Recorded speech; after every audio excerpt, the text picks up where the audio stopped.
Hey everybody, welcome back to the channel. Thank you so much for once again joining me for tea time. Today we are live.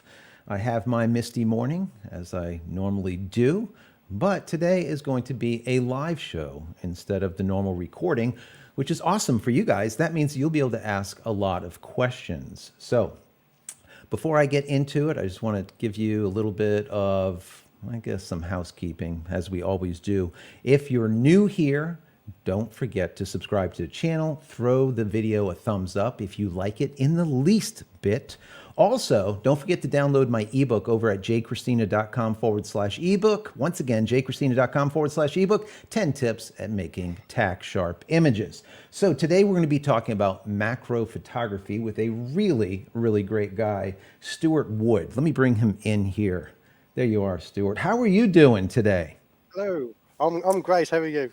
Good. All the way from the UK. Yes. And we From have the times correct rainy finally. Cannock. But don't hold that against me. I'm really an okay guy. I know at first we were like, well, are we going to get these times right? Is it +5? Is it +4? What is going on Yep. here? And well, we finally put Well, it we worked out together. it's +4. Absolutely. So before we get Yeah. started, I want to say, let's go ahead and just introduce yourself, throw it out there, your 30-second elevator pitch, let's say, so to speak, who you are. Okay, my name is Stewart Wood. I am a macro photographer and YouTube content creator from the United Kingdom. And I've been doing macro about 5 years now. And I'm loving it, it's great.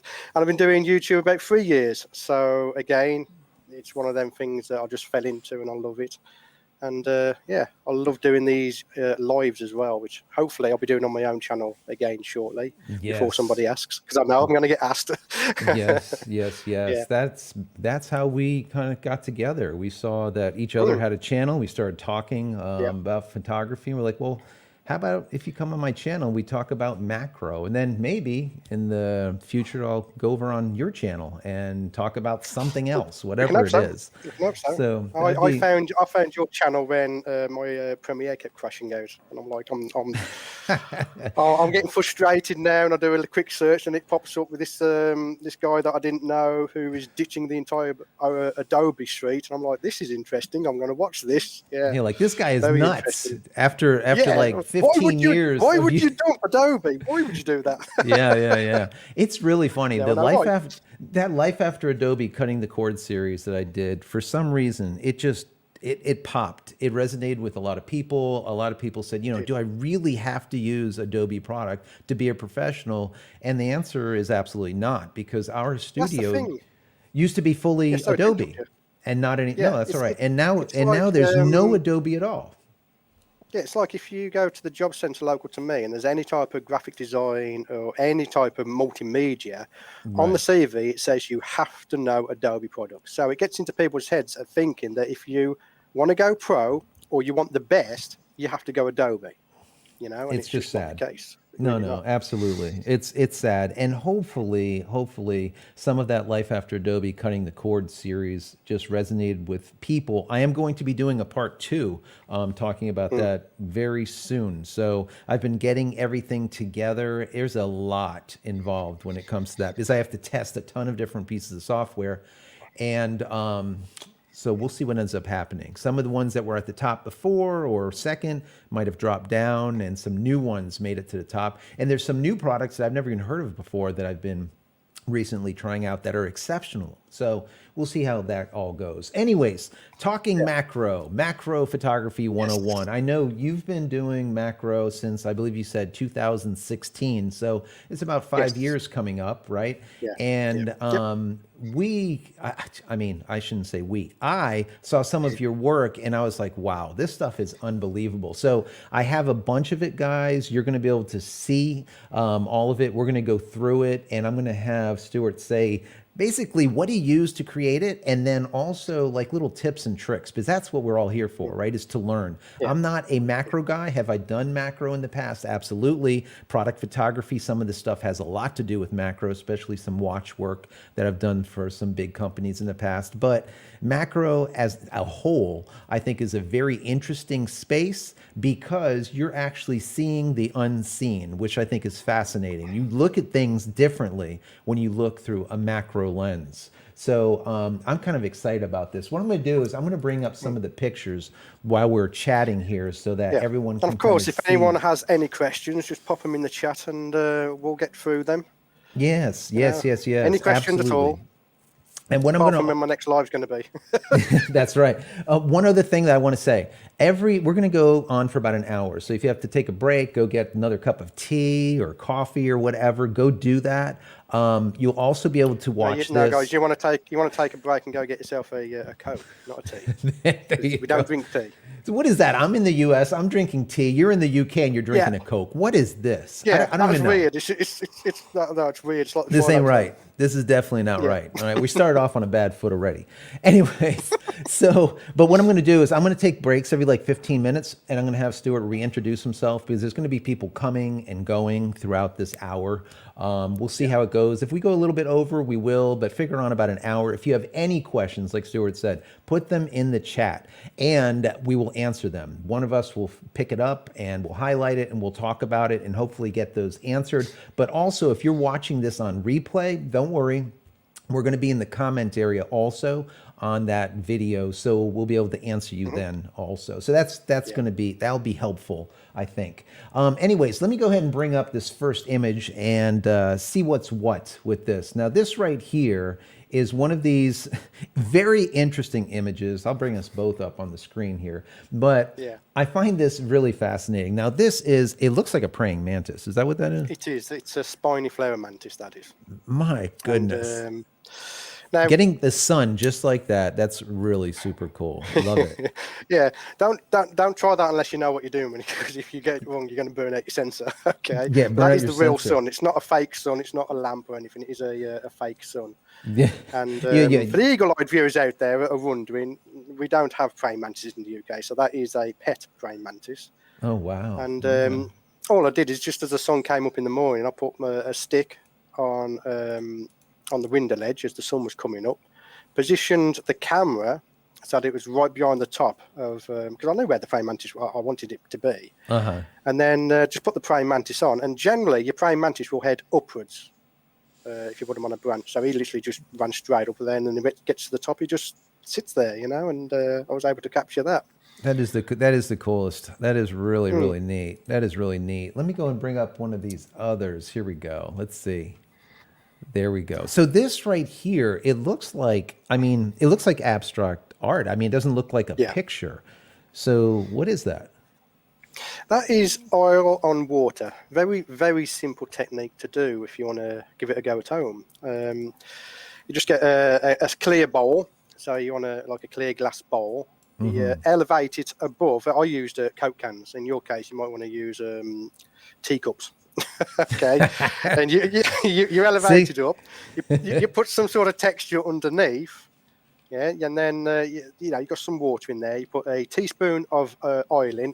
In this case, this is just sunflower oil, and you can get different types of oil depending on the where you are and whether you want that yellow tint in the image or not. It didn't really affect my images, but you put it on there. You set your camera up above, looking down, and then you can capture these stunning images. Yeah, I Obviously, mean, they don't look like that out of camera because, if you're playing with water and oil, you're going to get little bits of dust and dirt in there, and you have to go in there and right. retouch all them out, which it's a bit time consuming. It amazes But yeah, me you get how some tight, really nice images. how sharp those edges are. I mean, it looks like graphics. I mean, it's amazing the sharpness here as far as When the oil's in the water, edges. it flattens out to a certain height. So all you got to do then is just select your f-stop that's high enough that the depth of field covers the whole of the oil. Gotcha. And then you just have fun then, because once you've set your camera up, that's it, because you're not moving the setup. You swirl it around with your finger, change the background texture, because they're all those images, the oil is the same. All I've done is just change the background card. that's Wow. underneath it. And if you've got Now- an iPad, you can use an iPad. Slot your iPad underneath, and you can Oh, even control the exposure with the Right brightness from of the underneath. iPad screen as well. Yeah. That's amazing. Here now, this one is from a four. Now that was an 80D. This is a 400D. Yes. So we're going backwards a little bit here. Oh, we're going backwards with this one. This is an older image. How long ago was this? The image is fairly new. Is It was it? taken on older equipment. Yeah. Gotcha. I don't know if you get these because obviously you're a YouTuber as well. But as you upgrade your equipment, people start thinking they've got to upgrade with you. And I was getting lots of messages saying they've got the same camera as me and that. And I'm like, you don't need to go out and buy the same camera as me. And what I did is I have this series called Macro Adventures where I go outside and I record video, and it's literally whatever happens, and I document it. And on the one video, I chose to take my first camera that I ever had, which is the 400D, put the 50mm f1.8, that's the nifty 50, the plastic fantastic, with extension tubes on, and I took it out just to prove a point that you don't need the latest equipment to get started. And that's the important point, it's to get started. Yeah, I mean, once you start, and it's the same with any photography. Once you start and you find a passion for it, then you start upgrading your equipment, towards that path of what you want to do, if it's portrait or macro. And with the macro, it's literally you go towards, I want to upgrade the flash, obviously. You want to put that up, get a macro lens, and you start upgrading the equipment. But sometimes I do get asked, can this work on an older camera? So I keep all my old cameras just in case someone asks a question like that, and I can bang out a video to show that it does work with older equipment. Yeah, so it doesn't really make too much of a difference. You can still get some amazing images. Now this one right here is from a 650D, and that is absolutely gorgeous also. This is another one of yours. Now, is this newer or is this an older one? This is the 650. That was actually one of my first ones. Wow. That was actually one of my first ones I did. In fact, when I did that image, I didn't even know what that technique was called, which is water droplet macro photography. It's a dandelion clock, and I just take a normal hairspray and with water in it, sprayed it on, and then I put, because I was using a dandelion clock, I got an actual dandelion flower and put that in the background in the lower right-hand corner and just snapped that shot. And this is one of the shots that really got me started interested in the whole macro thing, because it's the one subject I really missed about photography, whereas other things like portraits or landscapes, I didn't really miss them. But macro, I was missing it. So that was one of my early shots, yeah. Yeah, that's beautiful. That is absolutely beautiful. Now, this one right here, I really like. This is probably, this I use for the background because I absolutely love that. The darkness, the contrast, the light. I mean, it's just, that is stunning. That's stunning. It's amazing how these images, guys, to me, now I'm a fine artist, right? From way back. Okay. That's what I went to school for. And then, of course, I went to photography. Commercial art, advertising, design, and all the rest of the stuff. But anyways, fine art was always my love. And a lot of these images that we're seeing that are macros, they look like fine art to me. They look like paintings. They look like, so you do have to have a little bit of an eye to see these things, to get them just so, let's say. But this is just gorgeous. I mean, it's absolutely beautiful. It's a very, very easy shot to get as well. You'll be surprised just how easy that shot is to get. I mean, it's a dandelion seed that's in a little specimen holder, which I'll get one out in case anyone doesn't know what they are. Specimen holder is what they're called, but they are literally a mobile phone tripod. Oh, wow. With a little alligator clip on the end of it. I don't know if I can get this to focus. There you go. Yeah, there you go. It's focusing. But easy just to do it like that, yeah. Oh, and that's what then you just place the dandelion seed in there. Okay. You then get yourself a little syringe. This is a diabetic syringe, and the water. Obviously because it's a syringe, it's designed so that the water doesn't attract to the actual metal, so it just repels from it. And you can just drop the drop onto your dandelion seed, and then for the background, it's just a simple background card. Wow! And it's lit by the studio lights, because that one was a result, I believe, if I remember right, it was a result of a video I was recording.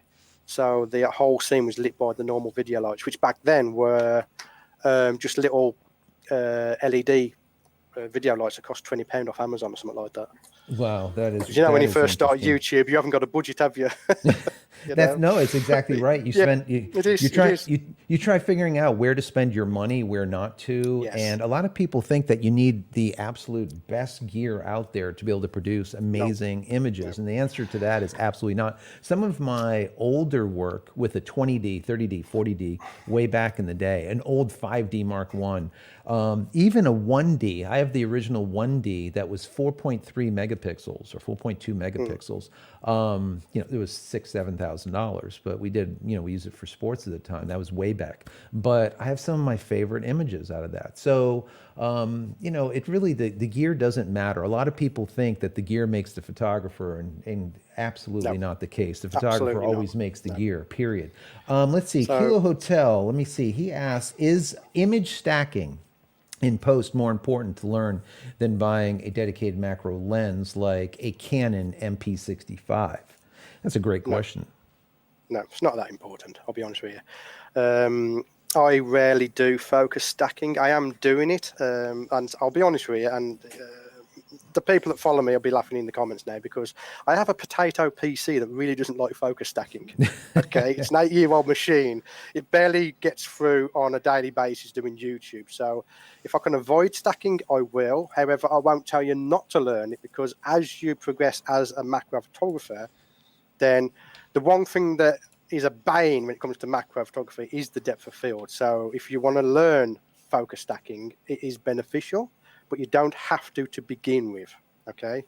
So that's Gotcha. probably the best way I can put it. Like I said, it's an awkward question because I want to learn it, but I'm finding it difficult because obviously my machine really doesn't like focus stacking. It just hates it. Yeah, no, I hear you. You get, you do with what you do. It depends on the equipment that you have, and you make do with it, Exactly. and that's just it. Now, Exactly. Deb Bear here, she says here, did he add any soap to the oil and water to help define the circles? That's a great question. It's literally just water and sunflower oil. That's it. That is it.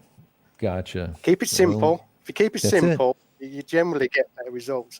I can see Deb Bars also asked, do you add any glycerin to the water for the water drops? And I used to when I first started because I read on somewhere that you have to add glycerin, but now I don't. I'll just use plain tap water. Oh, The okay. only difference between adding glycerin and the tap water is the tap water will evaporate quicker than the glycerin Oh, version. okay. That makes So sense. That depending makes on how sense. quick you can get the shot, will depend whether you want to use glycerin. But at the same time, and this is where you're always to and fro when it comes to photography, right? The longer the drop is on your dandelion seed, the more, if you look here, the more the seed will close up. So it's Gotcha. a toss up whether how long you're going to have because every seed is different. But generally, I'll just use normal tap water, pop it in the middle, and take the shot, and And that's that's it. it. Simple. Yeah, All literally right. Well, basics. let's go. Let Yeah, me go and and well, simple. It looks. the You say it's simple, yeah. but when you do it, we'll It is see. honestly. It's once you've done it once or twice, that's it. You run with it, And there's loads of videos on my YouTube channel that show how to do it because How to it's a do popular it. subject.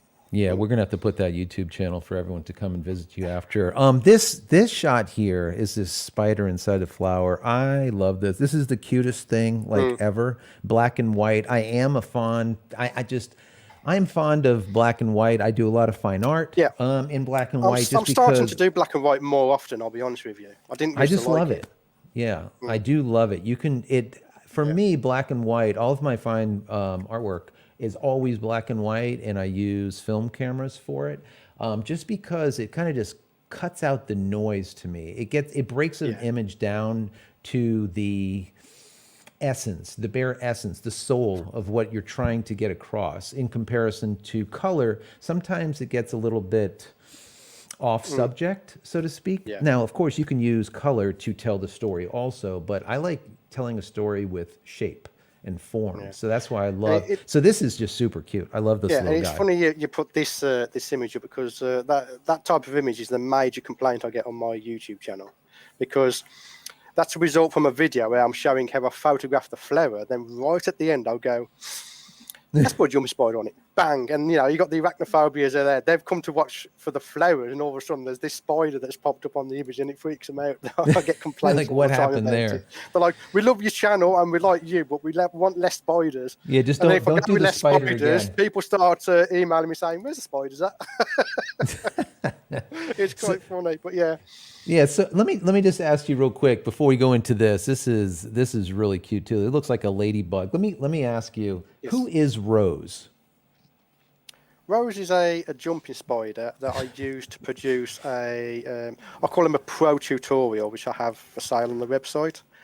Excellent. And it's a 2-hour tutorial that takes you through from the start, the concept of the shoot, all the way through to the final print being mounted on the wall of a jumping spider photo shoot. It's so And awesome. I named her Rose because it was one of my subscribers that named her, actually, because when we photographed her, the first shoot we did with her when she was very young was on a dried up rose petal. And he said you should name her Okay. Rose. So I was like, yeah, we'll call her Rose. Yeah, the subscribers, they like naming my spiders. I don't think I've named a spider now for several years. I don't know a lot of They do people like that own naming them. spiders, but you having spiders, I just think it's cool. I don't know. I have like everything. My Hmm. son has like everything. He's got chicken in the chicken coop. He's got parrots and crow and all kinds of lizards and geckos and all sorts of things, but no spiders. Yeah, So I don't know. Maybe we no. need to get like a tarantula or something. Jumping Something, spiders are something big. starting to get more popular in the pet industry. There's a lot Are of they people starting really? to have them now. Yeah, because one of the things with jumping spiders as well, because they look cuter than a normal spider because of their big eyes that make them look a bit more of a character than a standard spider. Uh huh. A lot of people are using them to get over their fear of spiders. So That it's makes curing sense. people's arachnophobia. And in fact, I actually suffered from arachnophobia before I started macro. Oh wow. It's quite yeah. Yeah, and you're shooting The first spiders. jump I had, I wouldn't handle it. I was like, I'm not handling that spider. And then eventually, I got over it. Now I can just handle tarantulas, jumpy spiders. It doesn't bother me no more. You know. Wow. So this one that we have on Yeah. now is that lady. It's like a ladybug It image. is a ladybird. Yeah. Beautiful. You call them ladybugs, don't you, in A America? ladybug. What do you call them? Yeah. A bug? Ladybirds. Ladybug. Oh, there you Yeah. go. All right, that works. I'll run with it. I can see that there's. What did you use for a background? I can see little lines and like almost The scratches background is and. just a simple blue background card, which I have on Oh, my okay. website. Just these. It's like it's a grunge texture, okay, Right, right, right. and then I put color on it, just a color layer to create these textures, and they're great for particularly in the studio, because obviously you don't want the studio wall in your shot. But I Right, also right. use them when I'm out and about. If I don't want, you've seen the typical macro black background that you get, Mm-hmm. which is caused by the inverse square law of light, because your flash can't physically light the background, so it comes out black. And people like it. I don't particularly like it unless I'm going black and white. Then I'll have the black background. So I'll just slip these cards in the background if I've got no physical way of getting the natural background in there, and they work quite well. We have a question real quick. It's more Hmm. like a statement, but I think it's a good thought here. I think is Kilo Hotel says, "I love macro shots, but I hate doing post work. Yes. I guess having to do the post after the fact." And the question, I guess, that I would have is, how much post do you have to do on a lot of this macro work that you're doing? Is there a lot, or can you do a lot of it in camera before even getting into post? For this type of work. It varies. It varies. I'll be honest with you. If I'm doing an outdoor shot that's a natural shot, I do very minimum post production. I might adjust the color, add saturation and sharpness. The usual things you would do with most pictures. If there's anything distracting, like if the bug's got something on its eye, like a little piece of dust, I might remove that. But that's about all I'll go. But the studio shots, which are more the fine art type of shot, I will retouch them to hell and back, basically. Anything Wow. that's distracting, anything that's bugging me, it goes. It's like if you do a beauty shot on a model and you're taking up out all the spots and you're enhancing the skin. It's basically the same thing. I approach it the same way because if I want to create a print, then I want Hmm. it to be the best print I can possibly do. And some retouching has gone on for 6-7 hours, Oh just wow. Yeah, retouching, no, it because is. It you is. imagine the amount of dust you can get on a spider, because they don't clean themselves, so they can get quite That dirty, spider's a little you bit know. dirty. Yeah, and I mean, if you bring up a jumping spider image, you'll Yeah, you see know all the what? little Before I fine get to the, hairs. yeah, you know Yeah. what? We're gonna get to the spider images. I think in the next Hmm. batch. I have two more here from the Canon 650D. And once we get Yeah. through that, we're gonna get into the jumpy spiders. This thing I just think is It's like anime. I don't know. It's like to me, this is like the cool, the coolest thing. I could see this battle happening. I could just hear the entire thing. You know, it's like a whole story. You got like this little green dude. You got like this guy. It's like orange red. They're about Yeah. ready to just battle it out. And I would imagine Now, these things go to war. I mean, they kill each other. oh, they would kill each other. The green dude is actually the same one from the first picture with the silhouette with the sun. That's the same Gotcha. praying mantis. Yeah. Now, for anyone who's watching, that is actually a composite image. Oh, okay, So gotcha. each mantis was photographed individually because if you put them basically like they are in that image, they will literally kill each other. So I had Gotcha. the stick set up and I made. I literally did a several passes of a mantis would go from the left to right and then right to left. Put that Uh-huh. one away. Bring the other mantis on. Bringing the same thing left to right, right to left, taking images as he's running across. And then what you do is you just place your hand above the middle of the frame, and as they come under, they go, "Oh, what's that?" And they go to reach up, and that's how you get them to lift their arms up because they want to get off the Okay. branch and onto something else. And then obviously in Photoshop, just stitch the images together, do a little bit of post processing, and that's the result. It's beautiful. Absolutely There's actually beautiful. a making of that image on my YouTube channel as well. If anyone Nice. wants to see the full behind the scenes, you can go onto the channel and see that. Yeah, when I saw that, I'm like, these things are going to fight. This is going Yeah, to be war. So that's good. At least they didn't definitely. battle it out. Now, what is this No, image right here? This is absolutely stunning. It looks like that that is droplets. what's known. Yeah, What is it's that? what's known as water drop refraction photography.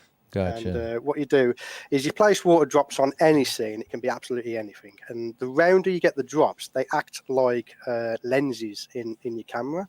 Hmm. So then what you can do is you can put a subject in the background. In this case, we have a Jabroa daisy that's in the background.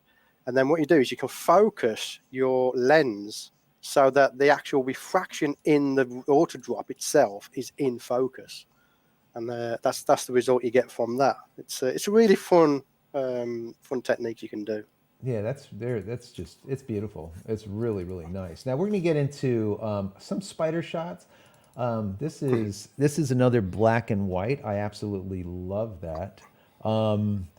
This Oh right yeah, here. Now, is that a tarantula or what is that? Because that that's is not that a is a jumpy spider. tarantula. That's a That is a big tarantula. spider. It's not quite macro, but what it was is it was a mashup of my portraiture work and my macro work. And I got to give the dibs to Kirsty, the model, who is modelling for that. It was actually her idea. She held Wow. one of my jumping spiders, and I said, I want to take a picture of my jumping spider on your skin so you can see the jumping spider and then you can see all the pores of the skin. Uh-huh. And she's like, yeah, we can do that. And I did that. And then a week later, she turned around and goes, I want to do it with a bigger spider. I want to see, she wanted to see more of her body in the shot because obviously Right. if you take a macro shot of a woman's body, doesn't matter what part it is, yeah, Yeah, yeah. you're not going to tell what it is because you're so close, you know. And she was like, I want to see the rest of, more of my body. And I said, well, the only way to do that is to have a bigger spider. It just so happens I knew someone who had bigger spiders, and Oh, so this isn't your yeah, tarantula. This is someone no, else's that that's you had not to my borrow. tarantula. No, yeah. So I give her a call. I explained. I said, this the shoot. We're going to have a nude model. She's a model, so she's used to doing that stuff. But she wants a spider on her body. She wants Right. the spider to crawl over the body, and I'll take shots. And she's like, yeah, I've got the perfect one for that. So we had a spider wrangler on set. Wow. Obviously, they had the model and myself. Had the wife. She was doing the lighting because obviously with a wild spider, you can't really tell the spider where to go. You can't go, Right. oh, just crawl up her back. It's not going to do that. So we had to let the spider just go where it wanted to go and adjust the lighting depending on where the spider ended up. And we got some cracking shots that day. We really did. Yeah, this is another one Yeah, of the model, and that's just cool. That's just cool. I yeah. like the That's my lines. favorite one. I Yeah. like the symmetry. You know, symmetry is something that you like or you don't like. You know, Mm, it's the idea of understanding photography, rules of thirds, and all the rest of the stuff, and then breaking them, and then thinking yeah. about things with a graphic type of mind in comparison. So it's different. Like this right here, the body shape, absolutely perfect. The positioning, the hairs. I mean, just everything. I absolutely love that. It's a perfect crop for a perfect picture. It's really really sweet. Love it. Yeah, I really did enjoy that, and my subscribers keep asking me to do another shoot, but document it for the YouTube channel as well. So obviously, with the current situation, I can't do that. But as soon as everything gets back to normal, we are going to be doing another spider shoot like that. And it will be on the YouTube channel, like a behind the scenes making of. So Right, that's going to be right. an interesting one, that's for sure. It Let was me hard enough doing it when I'm just doing the photography, let alone presenting for YouTube as well. let's get into a couple of questions. Daryl here Okay. says, I would love to know how you get the insects to sit still and pose for you. I've never been able to get bugs shots because they fly away or run like the devil. So yeah, There's a it's couple of techniques. The first one, if you're doing wild ones, is I've never done this. So even though I'm a macro photographer, I've never done it because I've got kids, unfortunately. But you can go out early in the morning so it's cold, and your insects just will not move. They're just so okay. cold. They're not bothered. They'll just keep still.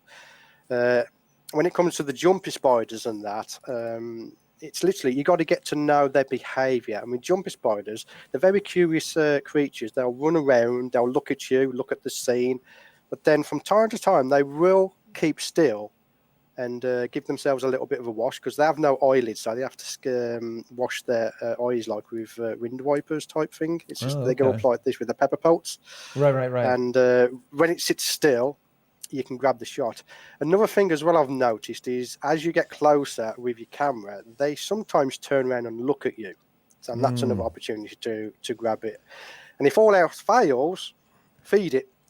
They're like men. When they're eating, there's nothing else is going to bother them. Okay, so literally, with a jumper spider, if it's got some prey in its mouth, you can literally prod it and it ain't going to move. It's too busy Well, eating. I guess that comes into this here. Now, I don't know if Yes, this is a water droplet or what that is, but I can see that that is this is honey.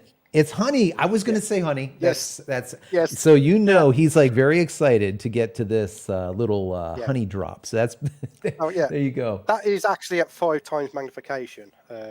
Very hard to do. Handheld. Wow. My I've got a. goodness. There's a video of me doing this, so you can see it is. And what it is basically you put an ant onto a scene, even in the garden when they're running up and down the plants. If you put some sugar water or honey or anything like that on, at minimum, that ant is going to keep still to inspect what it is. If he likes it, he's then going to drink it. So that gives you a little bit more time. And generally, you got about 30 seconds if they're going to drink it to snap that shot. Nice. That is Yeah, it just works so on wild insects as well. yeah, he was Yeah. excited about that ball of honey. I Oh can God, he guarantee was you he was that. very excited. It's like, Yeah. wow, he's going to go call his friends. They're all going to be here, and that honey will be absolutely gone in a moment. Now we're going to get into some of these jumpy spiders. Now, this thing, look at this. How many eyes are they? 4 and 4? Is it 8? Is it 4? How many they wrap They have around? 8. They have They 8 wrap altogether. around So the you have head. 4 coming Yeah. forward, 4 backwards. That is it's the cutest Yeah. thing and the ugliest thing at the same time. I just are those It's the like two front eyes. You'd be they're so surprised. The two big. front eyes that actually have vision that are equal to human beings' vision. So they can Really? see as well as we do. And then the other eyes are like, for surround, knowing their surroundings to see Yeah, if like a anything's approaching them 360 and stuff type of like that. thing. Yeah.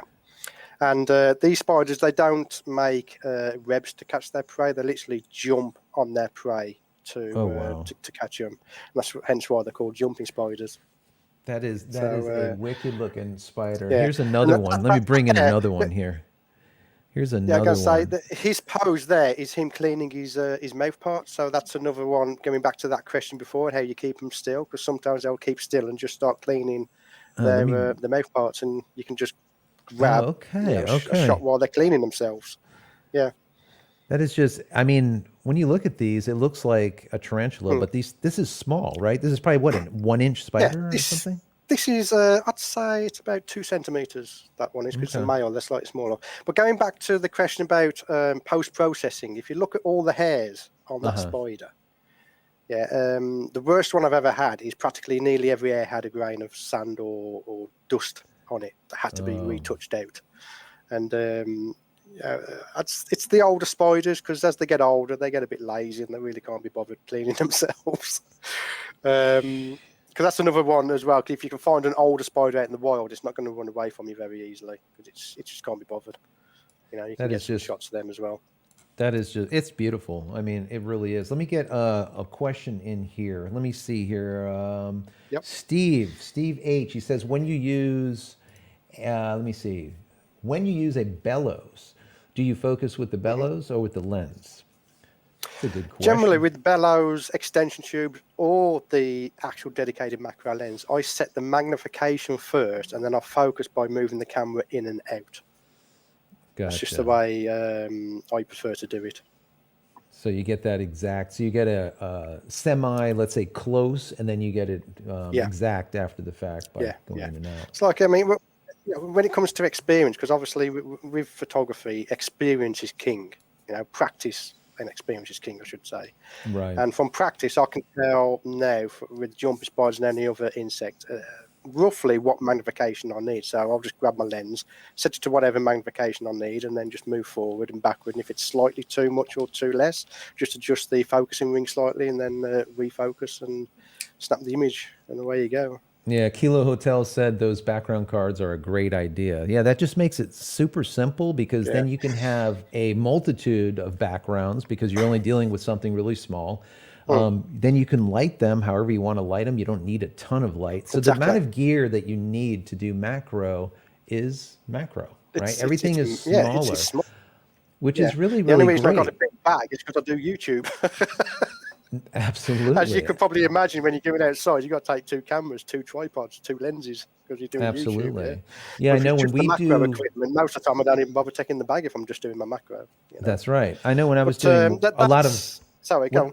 when I was doing watches That, and whatnot, I know yeah. that the entire gear was literally a soft box, a couple of reflectors, and two small LEDs that were like tiny, and Mm, that was it for the entire shoot. So you yeah, probably had like a total of maybe $100 worth of lights. So you don't need a yeah, lot to be able to get some amazing shots and get that backlit, or getting, I guess you would say, to sculpt the light exactly the way you want it, get it exact. So that's exactly. something to, there's something to be said about getting light exact in camera. A lot of people, what they'll do is then later on in post production, they'll go and try to manipulate things. You want to get stuff as close as possible in Definitely. camera Yeah. so that when you're in post, you're not spending hours and hours at nauseum sitting there in post. Unlike what you I have to do actually sometimes, I fell cleaning into that hairs. method. What was Yeah, I that? fell into that method. But I fell into that method when I was doing portraits. There'd be like a hair in front of someone's eye, and they'd be like, someone will come, oh, do you want to move that hair? And I'm like, no, I'll fix it in Photoshop, it'll be all right. And then Right. I'm spending the next 12 hours photoshopping out a hair, whereas if I'll put the camera down and move and just move the hair, I wouldn't have to do that. So Just get it definitely try right. and get it right in camera. Yeah, definitely. Absolutely. Absolutely. So here's another one of these spiders. It looks all teal in color. Absolutely beautiful. And the Yeah, background here is gorgeous. I mean, it looks like molten lava. that And it's that is probably like, another background card. there you go. Absolutely gorgeous, right? Yeah, that is a Caribbean versicolor tarantula. They are that blue in real life. It's not been edited in Photoshop. Wow. And the only downside is as they grow older, they lose their color. So the younger spiders, they really are a vibrant, bright blue color. Absolutely gorgeous they are. It's absolutely beautiful. Beautiful. Yeah, Kilo Hotel said that's a cool shot. The spider on her back. She was referring back to that Yeah. older the picture that we showed earlier and the drop of honey Stephen was saying. I know that when I look at these, it makes me think about, some type of monster. You don't even know what it is at Yes. first. When you just look at it, you're like, wow, that is a spider. And you can see the eyes. If I zoom in a little bit Mm, here, you can see them, but they're not like the jumpy spider that has those big eyes. They no. have almost equal size eyes in the front and probably in Yeah. the back. Tarantulas are practically blind. They can't really see, so the eyes are just useless. What they do is they feel for vibrations. So Gotcha. they feel you approaching them, or if a prey comes near them, they can feel the pitter pitter of the insect's feet, and that's how they hunt. So yeah, although it's the same, it's a spider. People call them a spider. It can't be more different than a jumping spider at all. Now here we have, I guess, is that a dandelion? It could be. So you have like a mix of like dandelion, water drops, and spider, I guess, in Yeah, this. that's a self-size seed. That is, it's like a giant dandelion clock. They really Wow. are big. And I did a video on it where I was doing the self-size season. I sat there and thought, I'm known for my water drops and my spiders. And I thought, let's just put the whole thing together in one shoot and see what happens. And that is actually a wild jumping spider. It's So I'll beautiful. just chuck the jumping spider on. He did his little thing, running around trying to find out how to get off, snap the image, and then put him back in the garden where I found him. Wow. That is beautiful. That is beautiful. Here we go. Here's another one. Now you can really see those massive, massive eyes on the front. Look at that. Yeah. Wow. And the Yeah. coloring, it's almost like a rainbow color. That is absolutely beautiful. Beautiful. Yeah, the Let me zoom female into this ones, a they little bit. have those rainbow-coloured mouth bits. They do, and that is actually that spider is on a maple leaf, and then for the background, I didn't use textures this time. For the background, I used maple leaves as gels on my flash.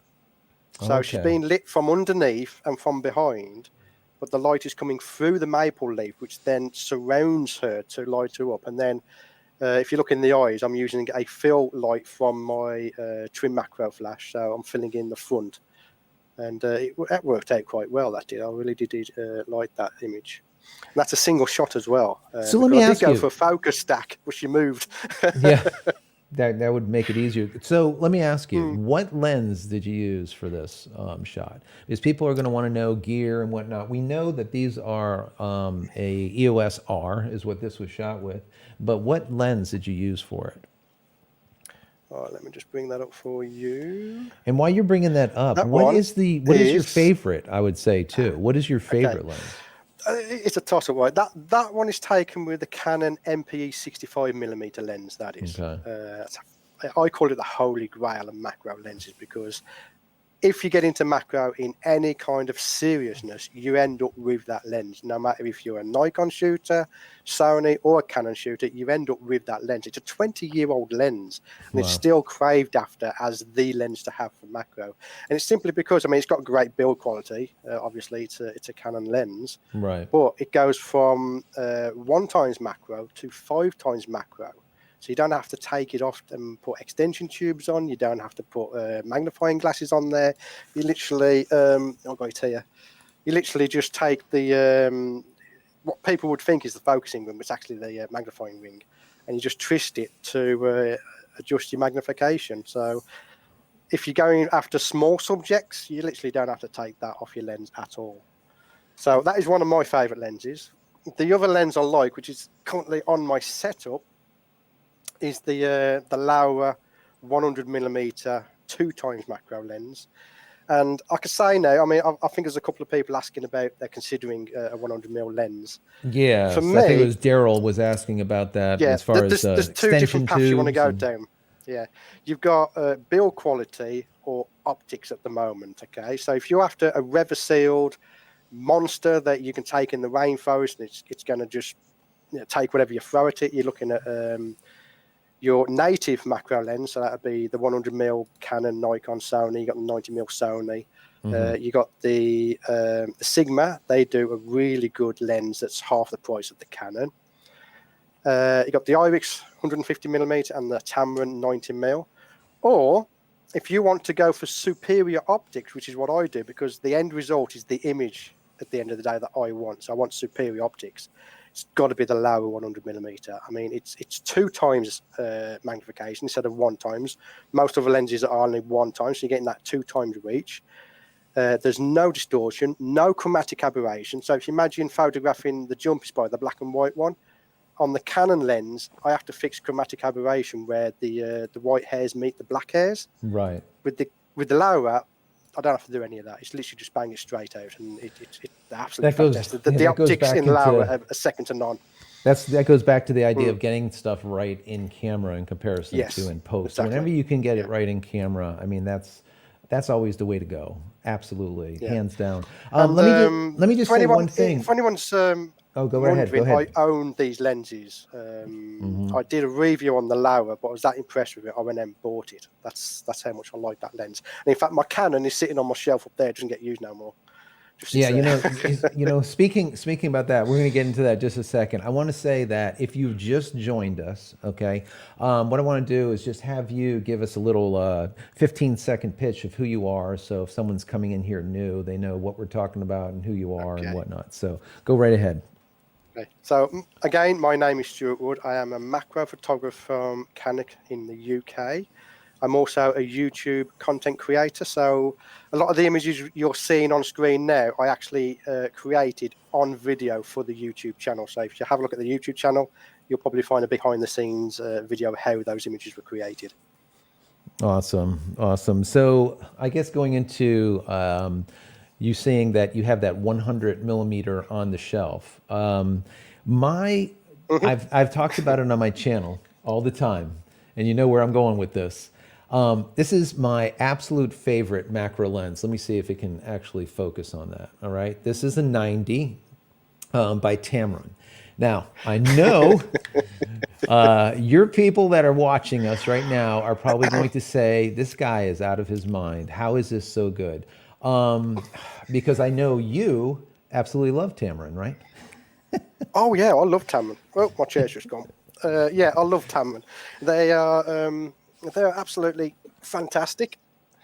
And this is what I do with my Tamron lenses. Anders has already commented. Look, I turn them into flower pots because they always break on me. Yeah, let So, me see that. You got to hold that up again, nice and sharp. hold on. Bring that up into frame. I love this. So that is, let Let me me let just it get this. focus. There we go. So the Tamron There you lens go. now So is it's a cactus. it's a plant It's pot. a plant holder. I love Yeah, it. I love it. yeah. So yeah, well, And so so yeah, I mean, it's experience at the end of the day. Someone might have Tamron lenses out there and had no issues at all. But in my experience, I've had two Tamron lenses. They both broke with the same error, which is an aperture froze up, so the aperture doesn't close down when you use it. right. A friend across the road who's a landscape photographer, his Tamron packed up. A mate who, Lee Hall, everyone will know Lee Hall if they would follow me, he had a Tamron and he's packed up as well. And that was actually the 90mm macro. His Tamron packed up. Yeah, so it's kind of a running gag on the YouTube channel now that if I have a Tamron lens, that it's going to get turned into a pot. If Tamron ever It's watches my videos, you're welcome to change my mind and send me one for review, okay? there you go. There you go. So I Prove me mean, wrong. Prove me wrong. I have to, with my channel, I always am unbiased with everything, and I basically say how it is. It doesn't matter if someone gives me a product or if I'm reviewing it and they've given it to me or whatever it is. I'll just kind of say it how it is, and that's what people I love. do. I do. Just ask the guys from Luminar; they'll tell you. Yeah, exactly. No, it's true. I did I did a review on The theirs. thing They is, I had some mean, problems too. if we're talking about doing YouTube, okay, the second you put out a video that is for just affiliate clicks is the second you lose your audience. Absolutely, You've only 100%. got to run your audience once, and that's it. So But anything I get, it's literally I'll just tell it like it is. If I don't like it, I don't like it. yeah, But if it's because of an issue with the product or something, I will contact the company first just to say, is this normal or is this a defect that I've got in my unit, and give them time to right, address it. right. I But if they actually don't address had it, it goes in the video. Absolutely. I had Mm, two Tamron lenses that did have problems that I sent back to them. They fixed them, and that was kind of the end of it. Nothing major, but just slight problems. But, I'm sure usually, when they see someone that is a content creator, they obviously want to give you, a little bit better treatment because they don't want you to say bad things about the product. So, you yeah. have to weigh that in also. But I have to say, though, I stopped using, just like you have that Canon 100. I sold my Canon 100 and I went straight with this Tamron 90 just Mm, because the damn thing is so sharp. I have probably about yes. 25, $30,000 worth of lenses. This stupid thing is the sharpest out of all of them. Now, is it a Yeah. fluke? I really don't know, but it's just No, it's that sharp. rock solid. It's sharp. Yeah, Like I so said, so sharp. eventually, I mean, we're only small channels at the moment, so we can't afford to go out Right. and buy these lenses for reviews. So if at any time Tamron were to contact me and say, would you take a look? Yeah. And like I've spoke to you before about this, where I was actually going to approach him at the photography show before this whole situation in the world happened. And I was going to say, you know, send me over a few lenses. I'll give them a good run through and, tell my audience what I feel about them, Right. And when it comes to macro, sharpness above all else is the motto, basically. The sharper you can get it, the better. So when I first used my Canon lens, I was all over it. It was fantastic. I thought it was the best thing in the world. It's got a red ring on it, for God's sake. It's going to be the best, isn't it? Right. And then when I shot on the Laura, I was blown out of the water. It's half the price, and it's twice as good. Right. You know what I mean? And I sit there and I'm thinking, Canon, how are you doing this? Now, I know they're working on an RF 100mm, but I honestly think it's going to be a rehash of the EF version. It could be. It could be. It could be, The RFs, though, have been amazing. I mean, the RF lenses they have been if you've got a wallet that absolutely can amazing. support it. That's true. No, But it's it's like true. it's like I said, if they release the 100mm RF lens and it's slightly sharper than the EF version, but it costs £2,000 like the other RF Right. lenses, it's going to be it'll fail. You might as well adapt. Yeah. £450. You might as well adapt what you £450 for the have. Laura. Absolutely. Let me see. Let's hit up a couple of questions here. We have Kilo. Kilo Hotel says, "Are you hand holding most of your shots? Or are you using a rail system?" Great question. Most of my shots are handheld. I'd say 90% handheld. The water droplet ones, they're on a tripod because I don't use a flash. I don't like the reflections of a flash on a water droplet, so those are on a tripod. Gotcha. But everything else is handheld. And my rig, which I've got behind me here, if anyone wants to see it, which is there, it's designed all around handheld macro photography. So Gotcha. that's that. There is a video about that rig on my channel if anyone wants to get more details about exactly what's in that setup. We have Robert Varner. He says, let's see, Robert Varner. He says, do you ever use lens reversal method? Basically taking one lens and then abutting it in reverse to another. It's kind of the poor man's macro. It works. I haven't butted one up against another lens, but I have used reverse lenses on the EOS R. And in fact, the thumbnail shot of this video is shot with a reverse 28mm Tamron. I got Tamron on the mind now. Look, you got me winding. You got my blood pressure up thinking about it. The thumbnail shot of the spider on this video is shot with a Tokina 28mm reverse lens onto the EOS R. So I have used them.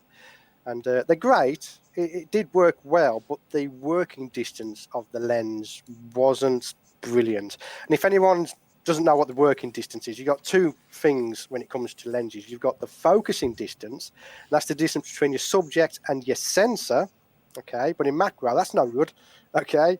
So we call it working distance, which is the distance between your subject and the end of your lens, which is going to spook it. So the less working distance you have, the more chance you got of spooking your subject.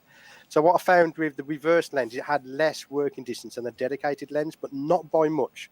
Okay, so don't think you've got to have a dedicated lens, because you don't. You work with it, you know what I mean? Just keep practicing.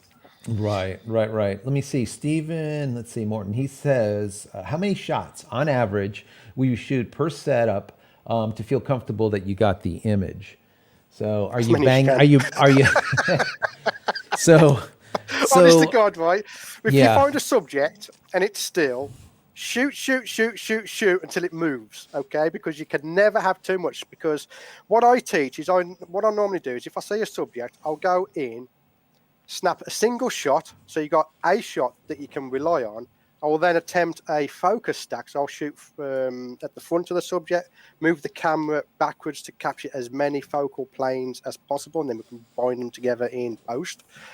And even then, I will just carry on. I don't bother reviewing the image, because you haven't got time. That thing's going to fly away. Right. You know? Right.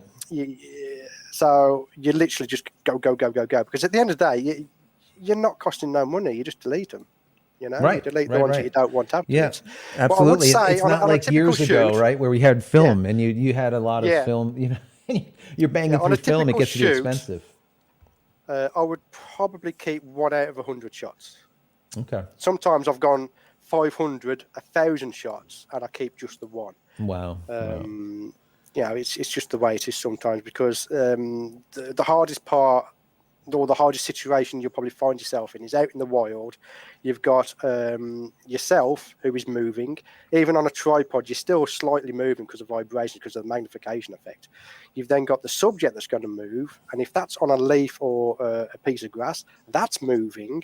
You've then got the wind blowing, so you just snap. Just get as many as you can. Snap as many as you can. Yeah, basically. So we have Robert Sisson. He says, where do you get the background photo cards?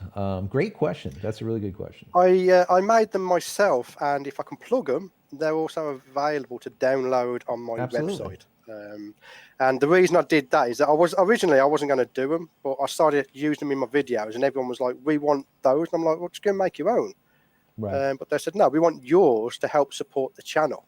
So that's perfect. So you know what I'm going to do is, so in the chat, what I'm going to do is I'm going to put your website so people could just click on it and go over there and check those out. That's a great question. So if you go on there, they are there to support the channel, because as you'll know, it's when you're first starting, it is quite a struggle, because you've got to have the video gear and you've got absolutely. So Andrew says, my supporters are great. Absolutely. That's the one thing. I mean, doing what we do, we're smaller channels. The larger channels and most of the people that follow us, they follow the larger channels also. Yes. And there's a distinct difference between the smaller guys like us. You know, we have 30,000 subscribers. You have about 30,000 subscribers, and it's a different feel than a channel that has 1 million subscribers. What we've found is a lot of the bigger guys, not all of them, but a lot of the bigger guys, they're, you know, a lot of the things that they're doing, they're selling stuff that's not their own. And they're doing reviews that are based on payment. And it's very difficult to get an authenticity when you're getting paid to do a review on something. So I don't know how many offers you get, but I've been turning them down. I've been getting some weird offers. Like I know. I had one. I'm not gonna mention of them for legal reasons, but a company contacted me about some software that they wanted me to review. I said, send over the software, I'll take a look, but it didn't work. So I was like, I'm not doing it. And they're like, well, we'll pay you. I'm not doing it. If it doesn't work, if I can't get it to work, my subscribers aren't going to get it to work, you know? No, going absolutely. back to the big YouTubers, I've got a story here where I'm gonna take a guess that the people that are watching know Jared Poland, Phronos Photo.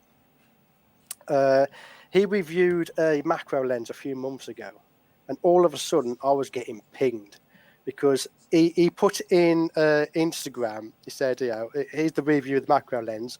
What tips have you got for macro? And instead of people giving them the tips, they kept tagging me in and saying, talk to Stewart Wood. And then people are going, yeah, a Fro and Stewart Wood collaboration. You know what I mean? I'm like, Jesus, oh my God. I mean, that was mental when that happened.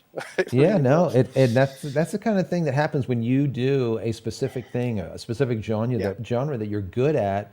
You'll get requests to display your work or to help someone else. I personally think collabs are really powerful, because you can get onto other people's channels that you might not have normally been able to go to, share your work with them, and hopefully kind of trade subscribers. I hope that people that are watching this will go to your channel and subscribe to it, because you have fantastic work, number one, but then you're a hell of a nice guy too. And I think that's really important. People, you know, I always say people do not buy products, right? People buy people. So when you are showing your products and saying, pick up my product to help the channel, it's similar to when I create my products and I say, listen, I don't sell anyone else's crap on my channel. I only push my own stuff. So it gives it, once again, that feeling of authenticity. So when you are reviewing stuff, you're not, you know, it feels just pushed and not authentic. So I think it's important. And I do appreciate everyone that supports the smaller content creators like us, and there's a lot of them out there. Let's be honest, without them, we're not gonna make it without. No, absolutely not. We're going to get into more questions. Keep those questions coming, but we're going to check out some more pictures now, because there is a bunch of pictures here. This right here now, I guess. Let me see. So this would be a single drop on, I guess, a dandelion, I would imagine. Let me zoom into this. Yes. This is beautiful. I love that. There we go. Really pretty. So Yeah, is so that basically it's the same technique as the one before, just a different type of lighting setup, and again a different background. Basically, that's you can. It's like this: you can never get the same image twice, even if you try. You can't get the same image twice when it's this type of photography. So you get a nice form like this, because the form here is nice because I don't know what they're called, but the dandelion, I don't know, the feathers or the wings, or whatever you right? call them, they're not coming up above the drop, which is very nice for this type of photography. So I'll just try different backgrounds, and I'll just change background, snap another one, change the background, snap another one, and then in post, rather than, because I don't publish every single one. When I do a photo shoot, I only publish one image, and it's a rule of mine is, of all the images, no matter how good the images are, you can only choose one. And it's And in funny this with case, I chose the green one. yeah, it's beautiful. It's beautiful. And you can see the dust and like little Yeah, dirt and whatnot in the image itself, which I think is, it just adds to it. I mean, you could, of course, in post-production go and pull out all of that dust and debris and little smudges and whatnot, but it yeah, adds character to it and it adds an exactly. authenticity in comparison to like If something graphic that someone drew Yeah, or if it's painted. something that's distracting, so if you're not looking at the drop and you're looking at this dust, then I'll Right. remove it because it's distracting. But if the dust isn't distracting, it stays in. You know, I try to get it as close to out of camera as possible in most cases. And obviously, you know, I put a nice little vignette on and a little bit of mood lighting, as I call it, Yeah, which absolutely. is the typical. It's like I believe they call it a matte look. So you raise the black levels up a little bit to give it a little bit of a matte look. Now we have another one here, and now this one is that scary but cute jumpy Mm. spider here. It looks like he's in like a cave, a hole, a piece of bark, wood, It's something. um, it's a seed pod, a Is decorative it? seed pod.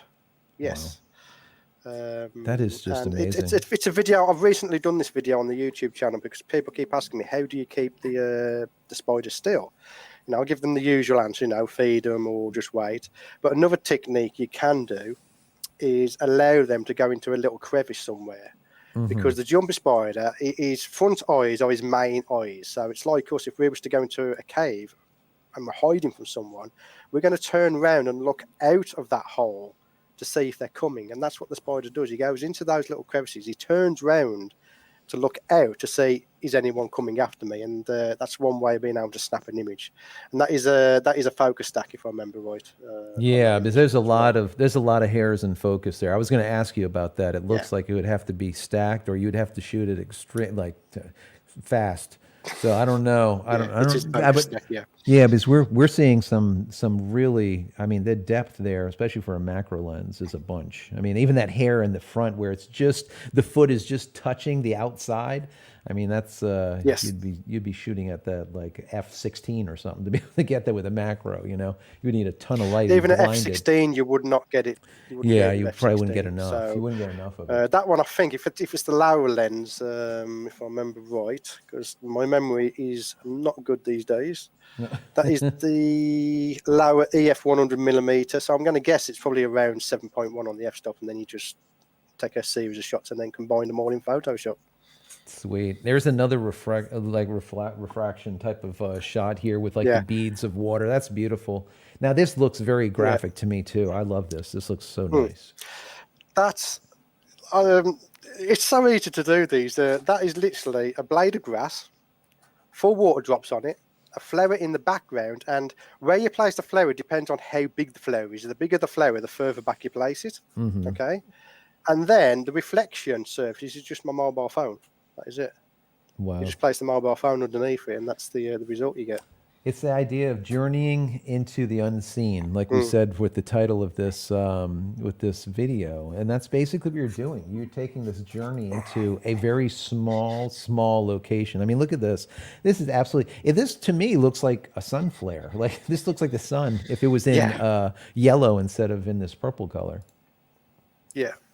That it's just again, it's just a water drop with a flower in the background, and the water drop is on. I think it's a leaf from the same flower that's in the background.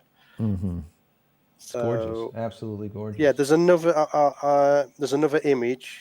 that's basically the same, which I'm sure you'll bring up, which is a post-production of that that image. Looks like a solar flare. Yep, there you That's go. the one. So basically, I took that same image. I did some colorization on it using my macro presets, and then I crop out the top left quarter and then duplicate it around, and it gave this kind of solar flare type of look to it, which I really loved. I really loved that one. Let's see. We have another one of your friends here with a dark background, which is beautiful. His hair is just like sticking up. Look at his hair. That's Rose. This is Rose. All right, there you go. Yeah, see, that's now Rose. we know, everyone. This is Rose. We know who Rose is now. Yeah, that's the final image from the Pro tutorial that I was talking about earlier. That's the actual image you get to produce at the end of that tutorial. So is these colors 100%? Those are the colors that the spider has? They enhanced, that's the color of the spider. What it is? Wow. Yeah, I've saturated it a little bit because that's what we macro photographers do. Sure. But yeah, but that is basically the colors of the spider. Yeah. Beautiful, beautiful. There's another one here with these webs and water droplets. This is gorgeous too here. Let me go ahead and move this. That is a self-size seed again, that is. Yeah. So my internet's starting to blow up. Oh, that's all right. Just go and check if the kids are downloading anything for me. Yeah, you know what I'm going to do while you're checking on that? What I'm going to do is I'm going to put on. I want you guys to see this, and then we'll get into more questions or whatnot. But what I'm going to do is I'm going to play that video. It was nice enough to send me over a video. I'm going to play this, and then we'll kind of be right.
Now that was beautiful, beautiful, absolutely beautiful. Such a good job. I mean, I don't know. That was one of those things that's like back to that whole journey into the unseen, right? That Mm. right there is it. So, you know the equipment I use. Have a guess at what that was filmed on. See if you can guess what it was filmed on. I would have to say probably, let me see. From your gear, let's say an 80D. Ah, yeah, you got it right, yeah. 80D. Well, you know I'm Yeah. psychic, so it makes it Oh, it yeah, hard. you keep doing that, don't you?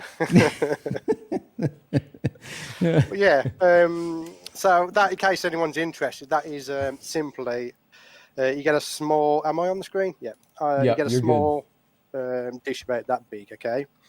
You pop in some milk, oil, and some paint. And to get the little sparkly bits that look like stars, I use metallic acrylic paint. Okay, water it down a little bit, pop it all in there. And then what you do is you set up your camera. You set up your distance, how far you want to be and all that. You set up your video, press record. And then what you do is you get some soap solution and just drop it onto the surface of that mixture, and then all hell breaks loose because it breaks up the surface tension. The oil bursts and the paint bubbles, they burst, and then it goes all over the place and just it explodes. You just do that. That took about 2 months to get all that footage because after every single drop in, you've then got to clean out the dish and restart from scratch, if you know what I mean. So, Start all yeah, over it takes a again. while to do, but I am actually going to redo a similar thing, but with my newer equipment that I want to do, just explore it a little bit more and do some 4K stuff, see that detail in the glorious 4K. I think it's awesome. Let's look at some of those questions so we can answer some of those, and then we'll get into Yes. some of the photos and talk about those a little bit more. Let's see what we have here. Kilo Hotel says, I find smaller channels are the best for learning. I agree, because usually the smaller Hmm. channels, they're there really to help out. They're not making money. Yeah. So what you see is kind of what you get, and a lot of times you do learn a lot more because they're more willing to just share.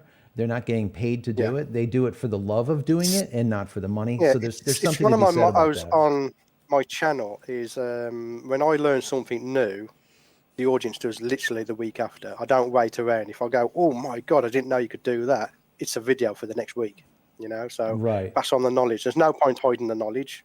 I experienced that when I first started photography. I saw someone's work. I'm not going to mention the name, obviously. It was fantastic. And I contacted, said, can you give me some tips on how to get a similar result? And his reply was, I spent 5 years at university for photography. Why should I tell you? Wow. Which, that was my first experience of a professional photographer. So you could imagine I was pretty bumper with that. So when I bump into other photographers that are like, ask away, I'll show you exactly how to do it. It's amazing. So when I started my channel, I was like, you're coming along for the journey, because I don't consider myself a pro macro photographer, even though everyone says I am. Yeah. Right. Because I don't know everything yet. My channel was started because I said to a friend of mine that I want to do macro photography, and I said, I've got a vision. I'm going to learn everything I can about macro, and then I'm going to start a YouTube channel. And my friend said, why not just start it now? Because I'd be more interested in following you along as you learned than just learning it. And that's how it Exactly. started. So now it's literally, I'll find something new, it's straight onto the YouTube channel. And it's there right away. Mm, That's good. I yeah. mean, that's the best way to be. I noticed that there was a lot of photographers way back in the day. They would hold stuff really, really tight, and the ones that gave freely, they exploded. They did really, Yes. really well. Yeah. Chase Jarvis is one of the that comes to mind. Hmm. Chase did his thing, whereas this was obviously like 8 years ago now or something, a long time ago, where a lot of the photographers were not being kind of upfront with what they were doing, the secrets, so to speak. And he just kind of just said, "This is how I do it," and people loved it. They followed him, and he blew up at the time. He's still doing Mm. fantastic. But yeah, Yeah, there's good stuff. I think the photographers that give freely, it's recognized. Let's see. Joe Max says, looking at getting a macro lens in order to get closer to the subject. What lens should I look into? Well, what camera do you have, Joe? So he currently, because I already asked him what camera he's got, because Oh, okay. I have to know what camera it is to recommend certain lenses. So he has a Canon 5D Mark IV and an R6. I would Okay, seriously look into the Laowa 100mm EF version, okay, because although Laowa make fantastic lenses, there's only the EF version that has aperture coupling, which, Gotcha. in my opinion, is very important when it comes to macro. Not everybody will be skillful enough or want to use a full manual lens. So if you can get one that has aperture coupling, all that means is, you know, your aperture is wide open when you're focusing, so it's letting in more light and you can see what you're doing. And then when you take the picture, the aperture closes down. So that's great for DSLR, because if you are on a manual lens and close that down to say f16, you've then got to get a torch to light up your subject just to focus. Right. And the same goes for the mirrorless cameras. Now, although you can bump up the brightness of your EVF, the less light you have, the lower the frame rate gets in your EVF. So again, you've got to use a torch to bump it up. So if you can get an aperture coupled lens, it's so much easier to focus. And the only decision you have to make then is how close do you want to get? Right. So personally, I'd have a look at the Laowa 100mm 2x macro lens, and then if you need to get closer, like 3:1, you can pop on a Rynax DCR 250. It's like a magnifying glass that you can pop on the front of it. If you're not strapped for cash, you've always got the Canon MPE 65mm, because that'll do the whole range. That's it right there. That's the big. So what's the price on that? So on the premium glass, that you would say? It varies.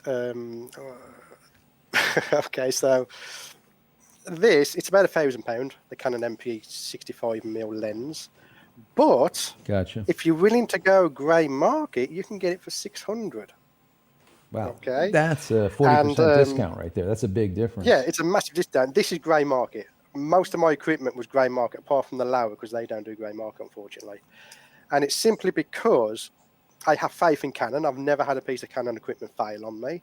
And plus, Canon have a worldwide warranty anyway. So, right. Yeah, if you send it off to Canon and go, fix this, they'll go, nope, I ain't fixing that. It comes from China. Right. If you do your shopping around, I'm not going to mention any stores, obviously, because of legal reasons, but if you do your shopping around, a lot of the stores will do the warranty themselves. So you send the lens back to them, then they send it back to China. So, I mean, if you're a wedding photographer, don't go grey market, because you're going to be without the lens for a month if it breaks, you know what I mean? Or probably longer. And then if you're one of these people where you want to save some money, you're not professional, so you're not earning a load of money through your photography, and if you have a problem with a lens and you're willing to wait, then grey market, you can save an absolute ton of money. My absolutely. 80D was grey market. That only cost me £600. My EOS R, that was grey market. My second EOS R is not grey market. I got that from a local store, because the second EOS R is for the YouTube channel. So obviously, if that breaks, I can't be without it. So obviously, I went local for that. That way, if it does break, I can ship it off and have it back within a few days and just carry on with the YouTube channel. In comparison to a few weeks, and then you're using your iPhone.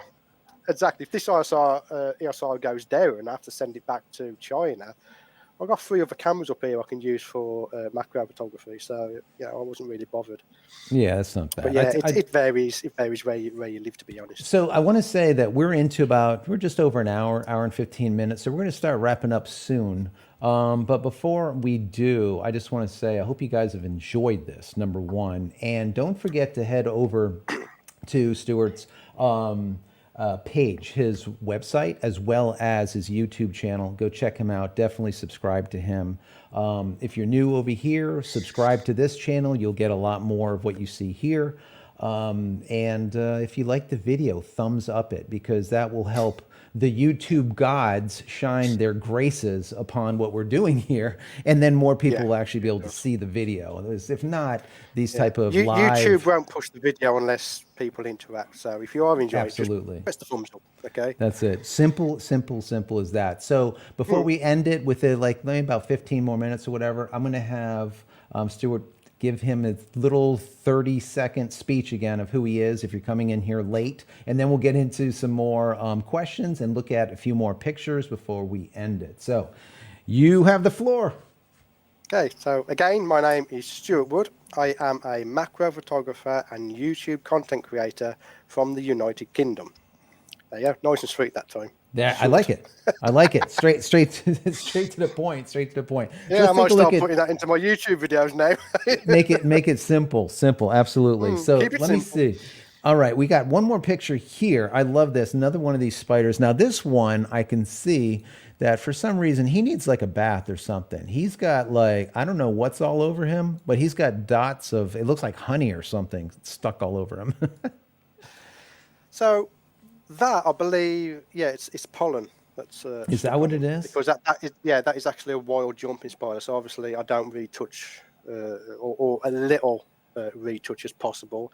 If there was a piece of pollen in his eye, then obviously I'd retouch that out because the eyes are the important focal point of the image. But yeah, that is actually Right. pollen because he's rustling through a flower. It gets everywhere, that pollen stuff does. Yeah. But yeah, that's what it is, and he's actually on a dried out leaf in the image. And of Yeah, it course, looks there's a fantastic. background card in there at some point. Yeah, you have a background card everywhere. I love it. Here's another one. This looks really nice, because you can see the drops, the refraction of the drops in this one. And as you say, obviously the eyes are the most important thing. So those are going to be your focal point. The sharpness Yeah. will be there. That's absolutely beautiful. Now, in that image, I slightly missed my focus point. It's slightly out. I don't know if you can zoom in on the eyes. You'll see it is slightly out. But there's a reason why I add this image to my portfolio. And that's because if you look closely, and you probably haven't spotted it until I tell you, he's actually carrying a water drop in his mouth. Oh, Can I you see it. that? Yeah. And it was behaviour I hadn't seen in jumping spiders before. And that is a wild jumping spider, by the way. It was out in my garden. So Wow. I was already doing the water drops, and you take a break, don't you? You do some photography, you take a break, you come back, and I spotted this jumping spider, and I'm like, I'm going to grab him. And I thought, I don't want to keep him too long. I mean, the most I've ever kept a spider in the studio is 10 minutes. That's the most. If I haven't got an image by then, I don't get an image. I don't care. Yeah. But I thought, I'm not going to clean the scene up. I'm just going to keep it as is. So I'll put him on there, and he ran along, picked up a water drop, and then carried on running. I'm like, what are you doing? So I snapped an image, managed to get one that is pleasingly in focus, I'll say. It's not perfect.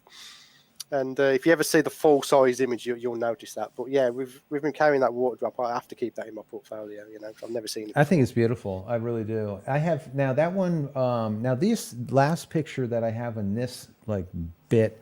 This is that one from the R5. This is just. I mean, this is like. It looks like I don't even know, like a wolf spider, where it has like all. I mean, it's beautiful. This looks focus stacked. I mean, how did you go through this process? It's 5 image focused. I think it's 5 image focus stacked. Is it? And it's let me blow very this first up. There we shoot go. with the R5.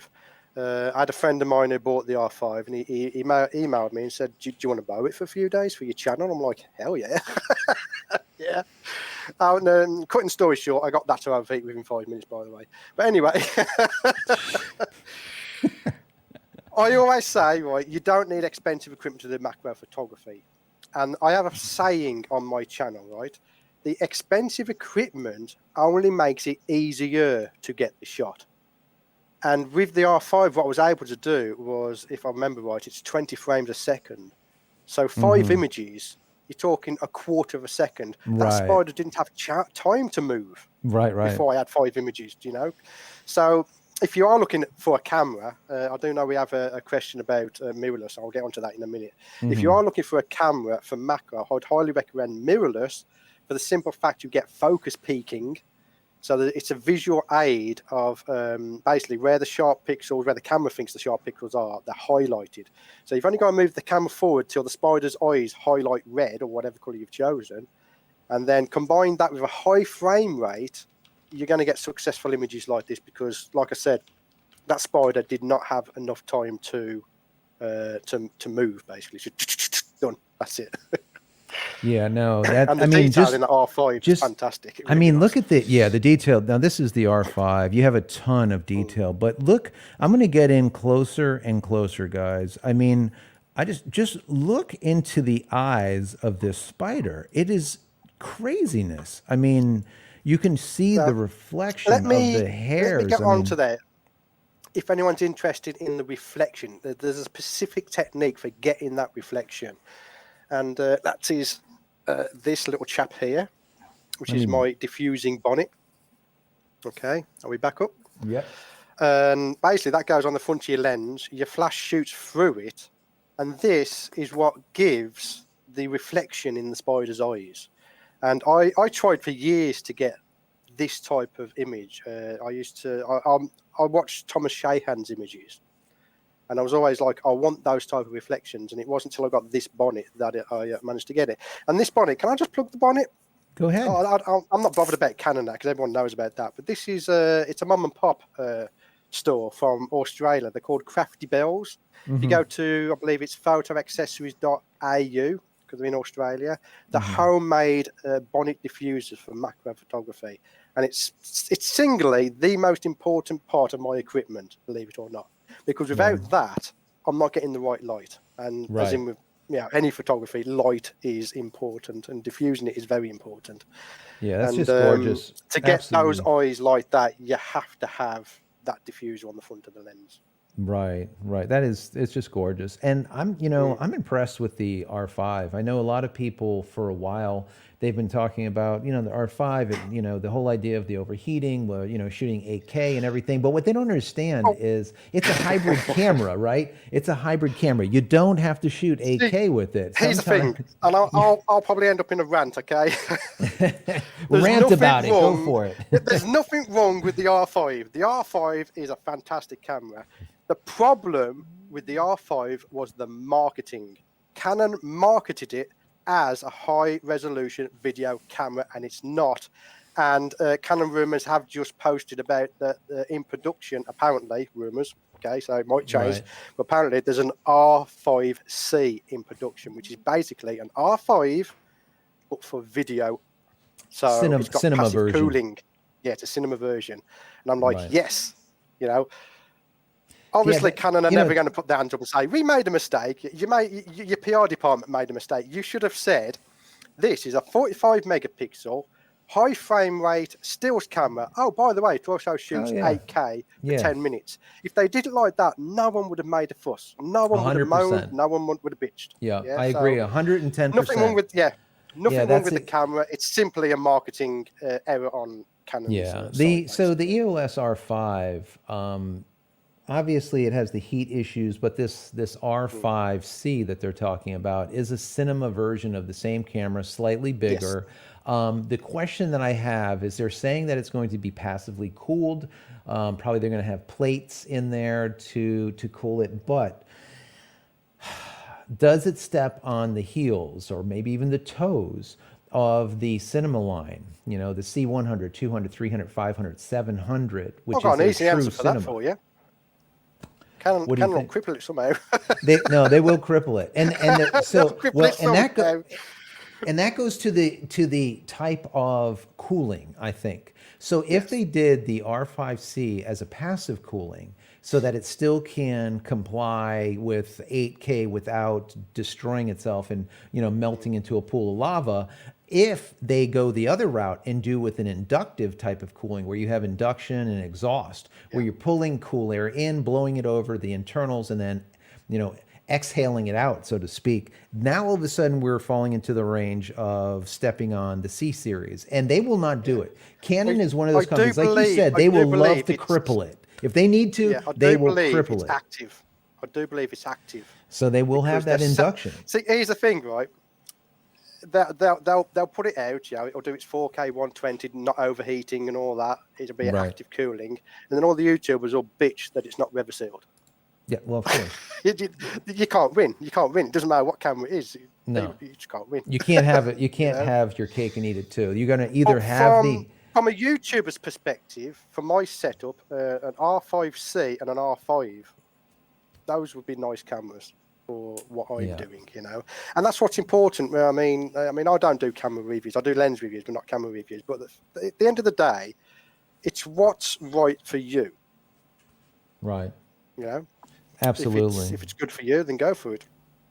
Yeah, no, I agree 110%. A lot of people will ask in the comments of some of the videos that I create, they'll say, so what do you suggest for this? And what do you suggest for that? And what's best for this? What's best for that? And it always goes back to what are you doing with it? And not Yes, it what's is. best for me is not going to be best for you. And that's why many times I will make a recommendation, but I'll always put the caveat, do not use me as just fodder for Yeah, you yeah. doing something or going somewhere. Just use it for a thought Well, process to look at it, but remember what I exactly, use it for. And that's one of the reasons why when I exactly. made the Life After Adobe Cutting the Cord series, the idea behind it was I showed all of the stuff that I use to replace different things like Lightroom, to replace Photoshop and Illustrator and everything in between, Premiere.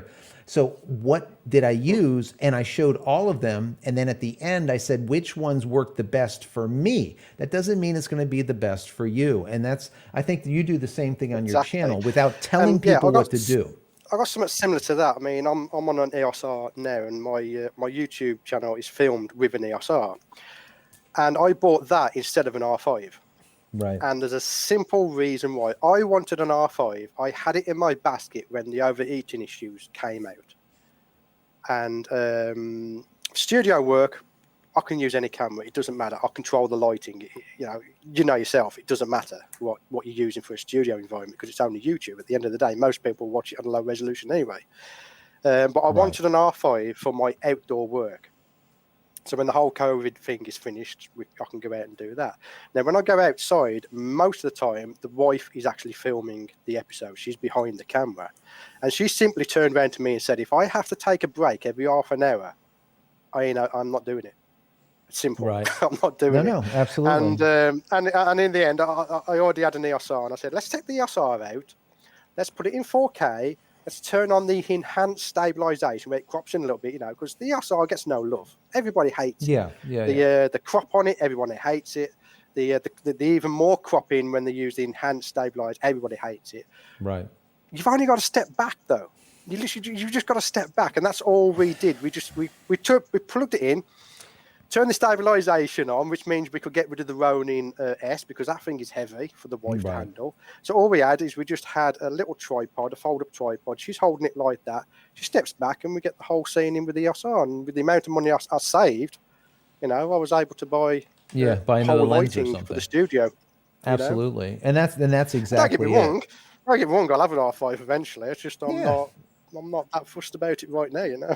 No, absolutely. And that's just like you said, a lot of people that reviewed that camera, they were trying to use it almost as, like a vlogger's dream camera, 4K, Yeah. doing this vlog. Well, if you are cropping in so much, you're cropping and then cropping and then cropping again, and it's a whole big crop mess because that's what Canon does to cripple. They love doing that kind Oh of God, stuff. yeah, they love crippling, don't they? But like what you're doing is you figure ways around it. Yes, you're not going to use Yeah. that to run and gun because then you'll be shooting like, your head this big, but that's okay because now you set it up on a tripod, you put it simply a foot further back, and now you get the best of all worlds and you have extra money to buy your lighting or an extra lens or whatever. This is where I don't understand some things, and you can correct me in the comments, okay? But the 80D was a vlogger's dream camera, okay? I believe Casey Neistat used it and all that, right? Right. It's the same crop. Yeah. It's the same 100%, crop. yeah. So if that camera's a vlogger's dream, why wasn't the EOS R? Because it's the same crop. Yeah, well, you do. What I Just think where you I'm coming do. from. I think when you go stabilize, you do get a slight more crop. You right? do get a little bit Yeah, of a little bit you do extra, get a little bit more. right? And that I think Yeah, but it's people basically got. the same thing. Yeah, a lot of YouTubers Yeah. they just got bent because of it, and they didn't realize that there was things to do around it. But Yeah, not lens not on that fix. Absolutely, know? absolutely. Going with the right lens, that always helps with everything. So the gear that you're using, kind of if someone are here now towards the end of this video, just give like a quick synopsis of the gear that you're using. We went through a lot of images. Matter of fact, I'm going to pull up that last, I I think you call it the pale regal spider, I believe It's it is. pale regal spider. It is It's the just same jumpy absolutely. spider that was on the maple leaf, except it's a pale version, so it's the colours are less.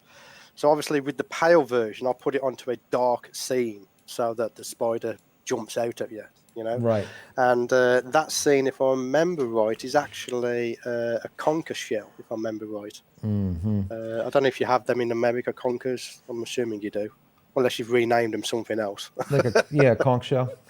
Yeah, conker. So conker shell. Yeah, and That's then it. again a macro background texture in the background. But yeah, that was shot. That particular one was shot. Let me just double check because I'm stupid and can't remember these things.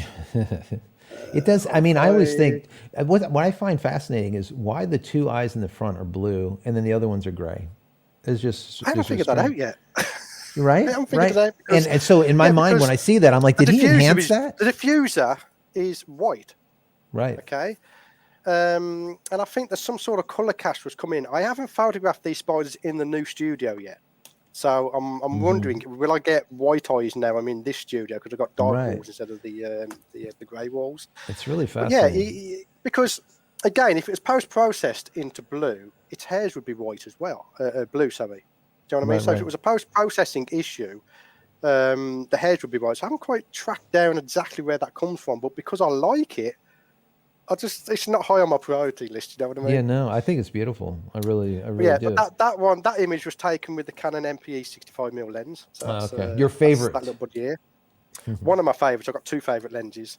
So this is the lens I would use for really small subjects. So you're talking the zebra jumping spiders, ants, anything like that is the Canon MPE, and I'm generally shooting that at around 3 to 5 times macro. Okay. Anything larger, I am using the Laura 100mm lens, and this is my lens from Laura. When I say it's my lens, I've actually got my name engraved on the lens. So Laura did that for me because I've been working closely with them on live stream, so they did that. That is a 2 times macro lens, so this lens will focus from infinity to 2 times, so I can actually take portraits with that lens as well. It is really sharp. It really is sharp. Okay, and again, we have the EOS R, the body just there. And then you got the funky gizmo on top, which is a twin macro flash. So typically, with a twin macro flash, the flash heads are attached at the front here. And anyone who's tried it will know that that's way too harsh. It's too harsh of a light. Even if you got a diffuser like this on the front, you get hot spots on the diffusers. So what I did is I got a couple of small rig arms to push the flash heads further back so that you don't create hotspots. And the reason I use this and not a standard flash, right, is hopefully I've got a battery in here. Yeah, we have. Is let me get me so I can make sure I'm doing this right. So when I half press the shutter, focusing LEDs come on. And again, that comes back to the tips on focusing. The more light you got, the faster your EVF will run, or if you're using DSLR, the brighter you'll be able to see the focus. So that's why I still use my my trim macro flash, because of the focusing LEDs. It's a bit long in the tooth now. This is a young Neuro YN24EX trim macro flash. It's not compatible with the EOS R, so I have to use it on full manual.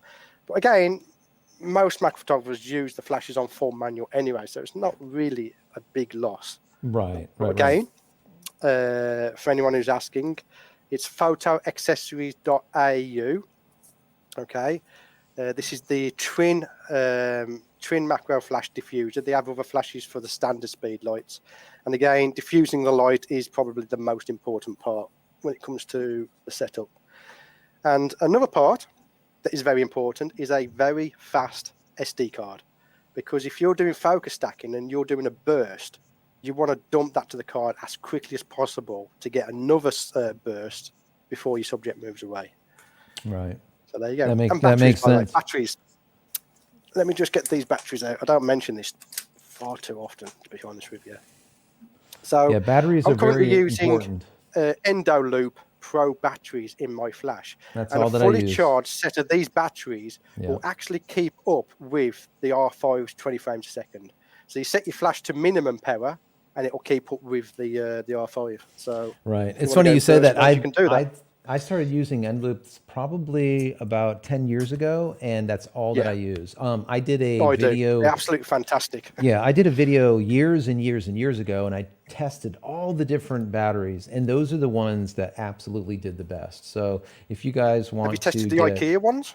I have not. I have not. If I haven't anyone's a done bit any. strapped for cash, okay, and you want something like the endo loop batteries. Now, the endo loop batteries, what makes them special is they hold their charge. Right. So I can charge up the batteries now and then get them out in a year's time and still use them. They don't lose their charge like a standard rechargeable battery is.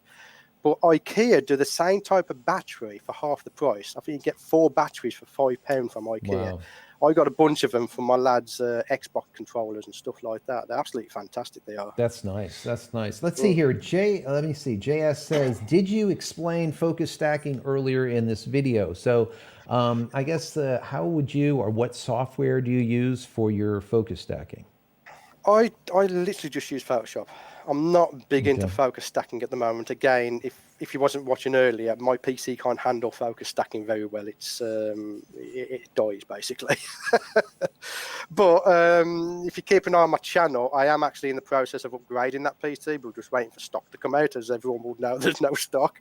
So as soon as I can do that, I will be getting a new PC, and we will be doing focus stacking on the channel then, because I'll be able to record it and not have it just bomb out on me when I'm trying to record it.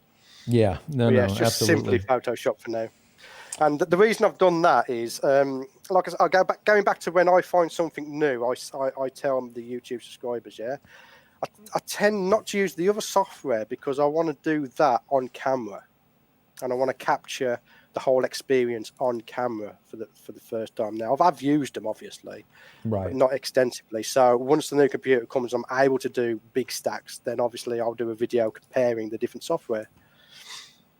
Yeah, I mean, that's why people that have not seen your channel as of yet, they need to go and check it out. I'm going to put that in the comment area, but also what I'm going to do is I'm going to put it into the description and whatnot. So once this video goes from live to a physical video, it takes YouTube a while to do its processing, and I don't know what it does, but when it's done, I'm going to go in there and I'll put all of Stewart's information in there, so you can find him, his website, his Twitter, his website, where you can find some of his products, but of course his YouTube channel, which is very important. Go and check him out and subscribe. That would be awesome. So I'll put all of that stuff in there, and then maybe in the future I'll be on Stewart's channel and we'll hang out and talk Hopefully. about other stuff. As soon as right? the new computer comes, I have Yeah, tried yeah. doing this thing in the past, and I was getting 5 frames a second. And it's like, people are not going to watch 5 frames a second. You know what I No, mean? I know it's not. But This stuff again, is not. It's not easy, and it's honestly, not. what goes on in the back side of this? Some people like to see the behind the scenes, and I normally have another camera going, but when we do the lives, I don't have the other one going, so you can't really see what I'm doing.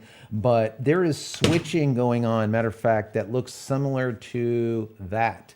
You see that? So all of the different scenes that you guys are seeing, they're being switched here on the fly on the iPad. So there's a lot that goes on with these things when it comes to the internet. I've had horrible internet the last couple of days. The internet's finally back. So if things aren't 100%, my apologies. We're trying our best to get everything to happen.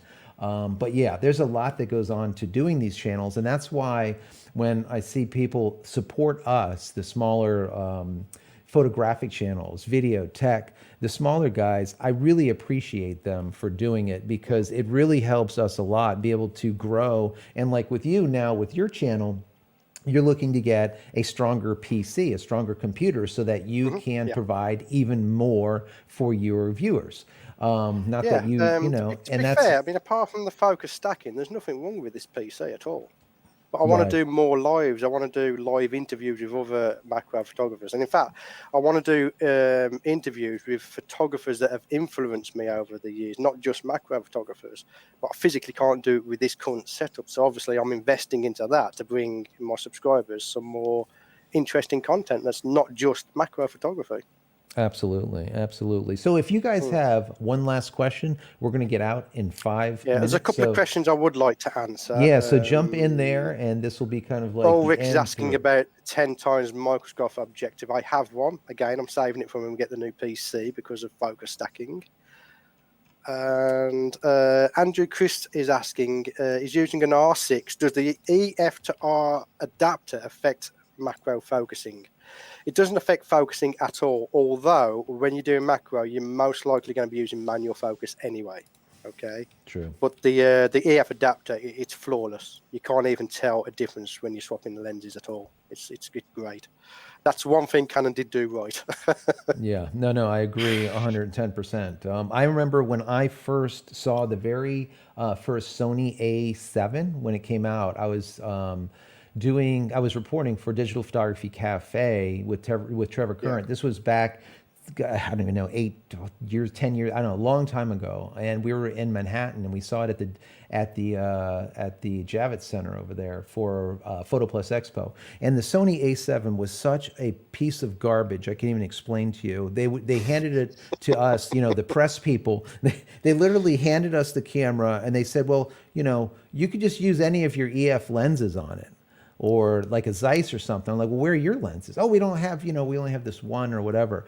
And the Oh focus God. was so horrendous, okay? And then pairing them up using their adapters was just, it was brutal. It was absolutely brutal, absolutely horrible. But now look how far Sony has come. So Yeah. seeing that Canon Yeah. got it right with their EF RF, converter, their adapter was really big, because I didn't know if that was going to happen, because that's something, there's something to They, be they, said about that.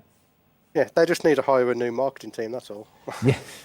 Yeah. So it's a free tip for Canon if they're watching. If you want to fix all your problems, just hire a new marketing team. That would be great.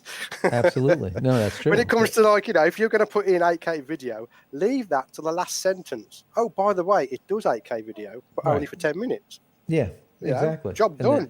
Don't yeah. lead with the fault. Don't lead with that. That's no, don't do it. No, no, absolutely. Let me see what other questions we got I've got in to give a here. shout out to Emma Giles. She's just said hi. She's a long time subscriber for me. Oh, sweet. Let's see what else we have here. Website for the bonnet in Australia. I don't know if there is one. Robert is looking for that I website for will. the bonnet. Let me because I can't post it. Let me just get the website for that. Yeah, yeah, yeah. You could throw it over I'll send it to into, you, yeah, and throw it into then you can Discord or just post it whatever. straight in. Yeah, and I'll stick it in there for them so that they can do that. There you go. Let's see. Okay, perfect. Like I said, again, it's a mom and pop business. They're making these things out of their home, and Yeah, I it's like to great. support them that And way. that's the whole thing. Bear in mind, anyone who's interested in purchasing there are issues with mailing from Australia because of the current situation, and you're also going to have to pay import tax on whatever you buy. Now, I personally, just use just the bonnet. So you don't need the whole diffusion pack. You can get just the bonnet. But believe me, I would pay for this diffuser because it took my photography to the next level. If I don't sound too cheesy. That is a hella praise right there. You don't get that. Yeah. But and that's one of the things that we're talking about. A lot of us help each other when it comes to the community. And I think that's really, really important, because the idea is you want to help the people that are actually helping everyone, in comparison to some of these big companies that are really not helping anyone besides themselves for the most part. So yeah, supporting the small mom and pops, I think is a really big deal. Anyone who watches my channel will know if there's something I don't like, I call them out on it. I don't mince my words. Luminar, for instance, I did a video on them, and all it did was kept crashing out and just crashing out, and I'm like, yeah, I'm on an 8-year-old machine, but Lightroom doesn't crash out. So, what's going on there? And then my friend contacts me. He's on Apple. His works perfectly okay, and I'm like, well, there's the problem then. Their Windows engineers aren't very good. Yeah. But yeah, I'm constantly calling people out for things like that, Yeah. No, did you see that? Grab a couple more of those comments that just came through, if you want, on the at the bottom of the chat window, and I'm going to start wrapping the other stuff up here. Take a look at those real quick. I'm going to bring up another one of your images here. So when we sign off, we'll have something cool to sign off with.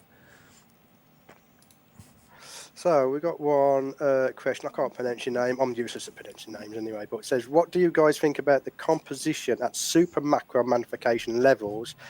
I usually just take the advantage of shooting full frame and cropping it later in post. Wider field of view gives more depth of field too. Yeah, the wider field of view does give more depth of field. So if you can back off your camera and crop in a little bit, you can do that. But I generally don't crop in too much, because as you crop in, you're also showing the defects in the image. So noise and grain.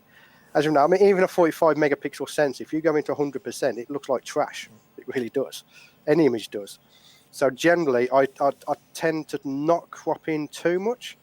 Where I would crop in is if I'm using my Laowa 2x macro lens and I want to get, say, 3x, but I haven't got time to swap lenses, then I will snap a shot at 2x and then crop in to give an equivalent 3x macro on that.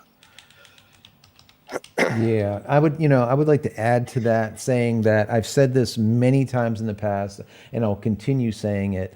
Get it right in camera and don't crop. And the idea behind that is many people will say, oh, I have a 30 megapixel sensor, so I have plenty of megapixels. But what they don't understand is as soon as they crop in 50%, their 30 megapixel camera just turned into 15 megapixels.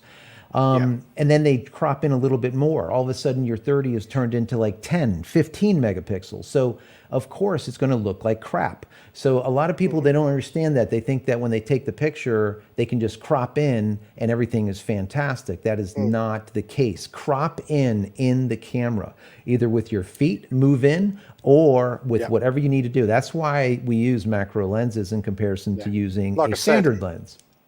The only time I'll crop is if I have no choice, because the time it takes to swap lenses, even though it's quite quick on my system, because the front element just pops off the lens and then pops onto the new one, but in that time that bug could have gone. So generally I'll take a picture with my 2x and then swap lenses, and if I can get the image again, brilliant. If not, at least I got one I can fall back on. The only other thing that I would crop in with, if we take the water drop macro photography, is on these newer cameras that have you can correct me if I'm wrong, is it pixel shift? Yes. Where the sensor moves slightly to get a really high resolution image. And for that, what you can do is use a non-macro lens, bring the camera back so your depth of field is really, really large, and get the whole drop in focus. You do a pixel shift of it and then crop in to get the macro look without having the horrible okay. Yeah, no, absolutely. So looking at this, my battery's gone dead. Hold on. oh, there you go. I mean, looking at this image, guys, I mean, this is a perfect, looking at this, you can see exactly where the depth of field is, how much depth of field. You can tell that this is not focus stacked at all. I think my camera's trying to tell you that we've gone on a little bit longer than usual. No worries. We can still hear you. It's all right. We can still hear you. That's okay. We're going to wrap up right now anyways. Yeah. So the closer you get physically and with magnifying as well, the smaller your depth of field is. So macro photographers, we're always struggling to try and get as close as possible, but also keep a larger depth of field. So this pixel shift technology, although I haven't used it personally, I know a friend of mine, Don Komaretska, who's using it. He's had some fantastic results using an f4 lens that's non-macro and then just cropping in afterwards, and that works quite well.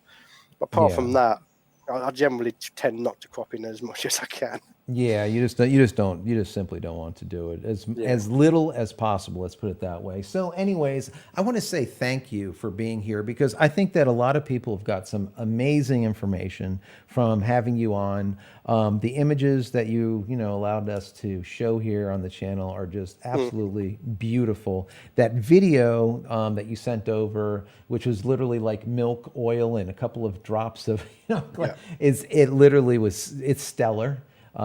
It's just gorgeous. So I definitely encourage everyone to go over to Stewart's website as well as his YouTube channel and subscribe, because there's a lot of work that he's done. And there's a Every little lot helps. more. Absolutely, absolutely. And I Yeah. think he's just Like I before, said, a lot of the images that you've shown have behind the scenes video. and that's even So a better, so lot of my people can images actually are see. created on the YouTube channel. Yeah. In Absolutely. fact, the one with the jumping spider and the R5, there's a video on my YouTube channel saying macro photography with the Right. R5, and it's the first time I did macro photography with the R5, and that is shows you exactly how I produced that image. Absolutely. So, anyways, guys, just want to say thank you so much for being here. Once again, another JC Live here with Stewart Wood. Amazing. I love this. This was a really great, I think, live. Once again, this is going to turn into an actual video Yeah. whenever YouTube is done with it. At that time, I'll go into the description as well as the lead comment, the pinned comment, and I will put all of his information in there. So you can go and take a look at it, buy any of his wares, definitely go and subscribe to him. If you're new to my channel, subscribe. All right, hang out with me. I'm here sometimes 3-4 times a week. There's a lot of content, about 450 to 500 videos, I think, so far. So definitely subscribe. We'd love to have you, and we definitely want to get Stuart over that 30,000 mile I marker. got He's just about there. last time I looked, it was I think it was like 29,000. 233 more subscribers. There you go. We got to get 233 more subscribers for you to yeah, hit I'd that like to 30K. thank you for having me. I've enjoyed this, by the way. I Thank like you. doing lives. I don't do enough of them. Yeah. And we're at similar subscriber levels. Yeah, no, so it's absolutely. how about we have a race? How about we have a race? The first one to 50,000 Yes. has to host a live for the other guy. And let's do it. No, let's do it. And honestly, if people, if you don't have the system to be able to do stuff, I can host a live, and what we can do is figure out through HDMI and some other things that I can send you over some, how-tos, because I am a DP. I'm a director of photography for TV and for other things. So I can send you some how-tos on some stuff that we can get you moving and shaking and jiving, where that'd be great. you could send me over your screen, and maybe we can get stuff working like that, and maybe host it from here over there or something. So we can work something out. It'll be kind of cool. As long as the internet doesn't play off. As long as the internet, right. That's okay. That's been a struggle as of late. So anyways, thank you very much for everyone being here. Really do appreciate each and every one of you. If you haven't subscribed to the channel yet, do so. Throw the video a thumbs up. That is very helpful. Don't forget to click the little bell icon right over here, so when I go live once again, or when new videos come out, you'll be notified of it immediately. Also, community.JCristina.com. community.JCristina.com. You'll find Stewart over there. There is a ton, hundreds and hundreds of us, tech heads, video, photo guys, everyone just hanging out, talking tech, talking photo, talking video. Check it out. Once again, community.JCristina.com, and head over to my website, jcristina.com/ebook. If you go over there, you'll get my ebook for free.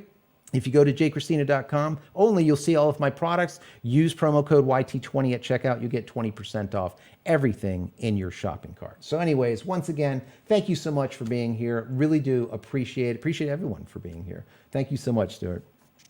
Okay, thank you for having me. Take care.